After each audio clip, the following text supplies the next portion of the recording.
Hi, I'm Peter Rose, founder of Longwood Currency Trading. I've been getting some questions lately about can you really work and trade Forex at the same time? Is that really going to be possible for you? Well, yeah, it has to be possible because everybody but me is working. I'm retired. But I was trading when I was working as a software engineer. And software engineering is not a difficult job, but it's very mind focus intensive, and it's time intensive too. You can't just work a 40-hour software engineering job. You're expected to put in more time. So you have to be disciplined and organized in order to do that, where most jobs are not quite that difficult to work around. As a software engineer, you're constantly working with that in your head and taking work home at night and that sort of stuff. But if you're working a normal job, you're a clerk in a store or managing a store or something like that, then you've got a regular schedule that you can count on.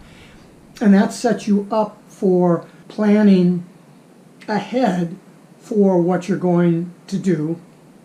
It gives you the ability to be more aware of when potential economic indicator news release might occur during that time when you're trading, and so you might want to be aware of that, or might just want to not trade. The long and the short of trading and working at the same time is you can do it in two ways. One, you can be a day trader, and number two, obviously, you can be a position trader. If you're going to be a position trader, long-term trader, then at 5 o'clock at night or midnight or something like that, you look at what's going on, you put your trades on, and then you check it the next day when you get home from work. Or you can do that in the morning. If you are trading on a real long-term basis, in other words, you're going to let your position run, hopefully looking for 300 or 400 pips of profit. I mean, you could do that in an hour. You know, you get a news release and you're gone in an hour, maybe a 4-hour period. But generally speaking, in a trending environment, it might take several weeks for it to make 300 or 400 pips. You can make a really good living 10 pips a day. So 300 or 400 pips is really a long time. But if you take the 300 or 400 pips and you divide, let's say you hold it, you're looking for 400 pips and you've got 20 trading days a month, then you've got 2 months of holding time for that position to mature. You don't have to check it. You get it to go, it's moving in your direction, you float a stop behind it, and you just check to see if you got popped out. That's pretty simple. What's difficult in long-term position trading is that in Forex, now you could do that in stocks and possibly commodities. I would advise it in commodities. But certainly I don't think that it's valid for retail traders to be trading in long-term position holds, simply because of the purpose of the Forex market and how you don't have unbounded conditions for your price range. Your price range may run 700 or 800 pips in a string, and then it's going to flip around and it's going to go back 700 or 800 pips or 1,000 pips. So you're going from where you came from at 700 or 800 pips down another 300 from that. There's a reason for those range bounds within the major currency pairs. Anyway, I don't talk about crosses or exotics, because if you're trading those, you're just looking to blow your brains out, so I can't help you with that. But there are reasons for why the expectation to get 400 or 500 pips before the thing flips around and runs 100 against you are very slim. You might get that over a 2 or 3 day period of time, but you're going to want to be sure that stop is trailed closely, because you may get tapped out at a 50 pip profit or a 100 pip profit, and so the time you're investing in all that stuff, from my mind, isn't worth that aggravation. And then you have to wait again for maybe 4 or 5 days or a couple of weeks before you get that quote set up to do a position trade. In day trading, you've got, you're down on a 5-minute chart, let's say, so you have 12 opportunities an hour to make a trading decision. That gives you plenty of time to trade for an hour or 2 hours in the morning, and then maybe another hour when you come home at night, as long as the pair that you're trading is going to be active in some way during those periods of time. It depends on where you live and what currency pair you're trading, right? My recommendation, obviously, is to be a day trader because that's what I am. It's very difficult for you to put a trade on in the morning and then go to work and check the process of that trade and then worry about that trade during the course of your day when you're trying to get your work done. And if you're in a job which requires you to be, you're in a sales position or something like that, you're just not going to be able to do that. It's not reasonable for you to do that. You need to be flat. Hi. Sorry, I got interrupted there. The bow dog just got home. Sue was out walking him in the woods, and it was confusion. In talking about this day trading aspect, and you have 12 decision periods an hour possible to you to make a trading decision, and the fact that you're looking at 10 or 15 or maybe you go 20 pips.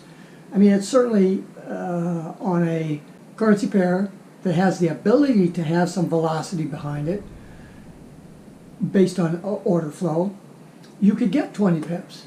Now, if you're trading Euro USD, which is a little bit slower moving, but a little bit more predictable, for example, in relationship to pound dollar, which has a little bit more volatility, well, what's your expectation that you could get in an hour? If you could get 5 pips, which is 0.5% per thousand, you're trading a 10 lot, you're making $500. And you can do that in 5 minutes, 10.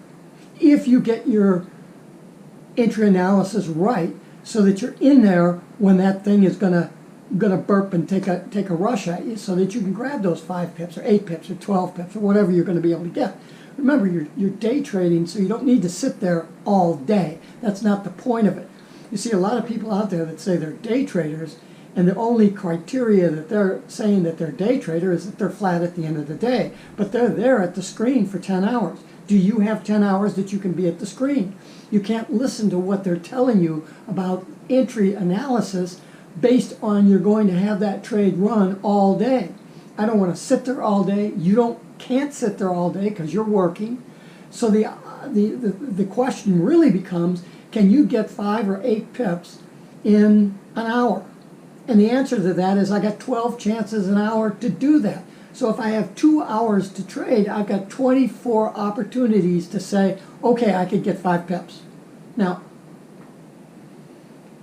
the problem rests here in discipline. Oh, I think I'm going to get 20 pips on this one. Well, okay, but you got to get to work. So now you're thinking about getting to work and you're thinking about doing this trade. You're not doing either one very well. So you have to be disciplined and say, this is what my target is on a daily basis. If that target is 5 or 8 pips, what do you think your likelihood on a win-to-loss ratio ability is to get that? You think you're only going to be 50-50 jump ball to get 8 pips in a couple hours? Or do you think you're going to be more like a 70, 75, 80% to get to 10 pips? Now, the guy that's sitting there all day, maybe he's got an 80-20 win-to-loss ratio because he's sitting there all day and he's waiting and price reverses on him for 15 pips and he's got to wait an hour or 2 hours for that to come back, and he's walking around the house having a beer and a sandwich, and at the end of the day, the thing hits the profit target and goes out, or he comes in and he goes, I'm out. So is that reasonable for you? That's not. But you've got 24 opportunities in that 2-hour window that you have, either whether that's going to be an hour in the morning and an hour when you get back in the evening, to get 5 pips. Sure, if you're trading a couple of mini lots and 5 pips is going to be $10. Well, okay, you're not going to change the world on $10, unless you're living in a country where $3,000 a year income is high. Then $10 a day, 20 days a month, that's $100 a month. $1,000 a year, that's a 30-year salary. So then it's going to pay. Then it could pay off for you. But the problem with trading mini lots is that you don't have a lot invested in there, and so you're not looking at it from an economic standpoint. You're looking at it as I have to trade and I can't lose, and that causes a lot of consternation in you. So that's a topic for another day. But I think critical to this discussion is, can you trade Forex and work at the same time? And you can, but I would put a corollary to that. If you're a day trader and you're disciplined enough to close it out within an hour and then pick it up again at night when you come home and trade for an hour, and that you're very disciplined about how you approach that, and also be very realistic about how many pips you can expect to make, and not using large leverage. If you're using large leverage and things go south on you, you're going to spend weeks making that money back. You just cannot trade at large leverage. And I have people that email me and, oh, I'm trading at 100 to 1, 200 to 1 or whatever, and can you give me some ideas on how I can make my trading better? Yeah, I got some ideas for you, Skip. Just don't use high leverage, because you're not going to beat that. Now, some folks can beat it. If you've got $10,000 or $20,000 2 or 3 times over to lose in order to learn how to do that, oh, okay, well, go to it. But I think if you have the proper education and you trade at reasonable leverage and you use correct risk management, then if you have an expectation of 5 or 8 pips a day, you should be able to consistently get that on average per day. Because some days you're going to get 20 or 30 pips, some days you're going to get 5. I mean, and then there are going to be the days that you get stopped out, right? So your 60-40 trader, you're going to get bumped out 4 times. Well, you got 6 to win. So on average, what's your average win value? And then you divide that by 100 or 10 or whatever your sample size of trades is, and that's what your daily expectation is, right? So, I mean, you have to look at this stuff in the same way you would look at a real estate investment or buying a car that you're going to flip or something like that. You can't just look at these fools that are out there trading at 500 to 1 and say, oh, I'm going to run this thing for 200 pips and I'm going to make $100,000 on my 1,000. Good luck. It isn't going to happen. But can you make a living? Can you make a lot of money trading a couple hours a day and work at the same time? I think I made my case. If you have any questions about that, or you want to debate me about it, that's fine. I'm not up for any debates. This is what I do. If you don't want to do it, don't watch my channel. I'm just giving you the advice as to what's reasonable to expect your ability will be in order to be successful. Peter Rose, Longwood Currency Trading. Have a great day and have a great trading day.